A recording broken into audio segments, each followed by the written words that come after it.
નમસ્કાર મિત્રો, એવી ટીવી ઇન્ડિયામાં હું વિષ્ણુ વૈષ્ણવ જ્યોતિષાચાર્ય આપ સૌનું સ્વાગત કરું છું.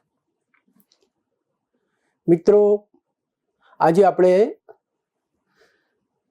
તારીખ 18/5/25 રવિવાર એનું આપણે જ્યોતિષની દ્રષ્ટિએ જે તે રાશિના જાતકો નામકરણ અને એ નામ મુજબ આવા વ્યક્તિઓ, આવા જાતકો, એમનો દિવસ કેવો પસાર થશે અને શું કરવાનું રહેશે એની ચર્ચા કરીશું. તો આગળ વધીએ. રામ રામેતિ રામેતિ રમે રામે મનોરમે સહસ્ત્રનામ તુલ્યમ રામ નામ વરાનને. મિત્રો, આજે આપણે રાશિફળની વાત તો કરીશું, પણ એ પહેલાં આપણે રોજ બરોજ પંચાંગ એ જાણવું જરૂરી છે. તો પહેલાં પંચાંગની વાત કરીશું અને ત્યારબાદ આગળ વધીશું. તો પંચાંગ જોવા જઈએ તો આજે મિત્રો વિક્રમ સંવત 2081 વૈશાખ વદ છઠ અને રવિવાર છે.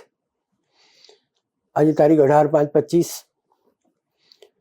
જોવા જઈએ તો આજે રાશિ જે છે એ એટલે કે આજે જે બાળકોનો જન્મ થશે એની પણ ધન રાશિ આવશે અને એ રાત્રિના 12 સુધી. ત્યારબાદ ધન રાશિ નામ અક્ષર ભ ધ ફઠ, ત્યારબાદ મકર રાશિ આવશે. અને આજે જે છઠ છે એ પંચાંગમાં તિથિ ક્ષય અને વૃદ્ધિ તિથિ હોય છે. આ છઠ આજે ચાલુ થાય છે એ છઠ વૃદ્ધિ તિથિ છે, 2 દિવસ રહેવાની છે. તો 5 અને 59 સુધી પાંચમ છે, ત્યારબાદ છઠ ચાલુ થશે. નક્ષત્ર જોવા જઈએ તો ઉત્તર સાડા છે અને ત્યારબાદ શ્રવણ નક્ષત્ર છે. શુભ યોગ છે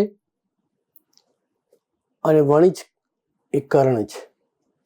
તો મિત્રો, આ થઈ પંચાંગની વાત. ખાસ કરી અને આપણે વ્યવહારિક રીતે જે કોઈ કાર્ય કરતા હોઈએ છીએ એમાં આપણે પહેલાં શુભ સમય જોતા હોઈએ છીએ, કારણ કે કાર્યમાં કોઈ પણ કામ કરવું, સફળતા મળવી જરૂરી છે.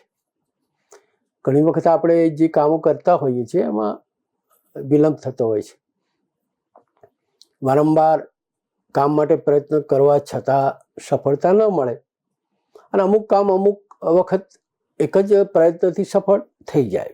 તો એનું કારણ તો આપણે ખાસ કરી અને સારા સમય, યથાર્થ સમય અને સારા સમયે જે કામ કર્યું હોય તો એનો જરૂર પ્રતિસાદ મળે અને સિદ્ધિ મળે અને સફળતા મળે એવું માનવું છે. તો મૂળશાસ્ત્ર એ બહુ અદ્ભુત શાસ્ત્ર છે. આજે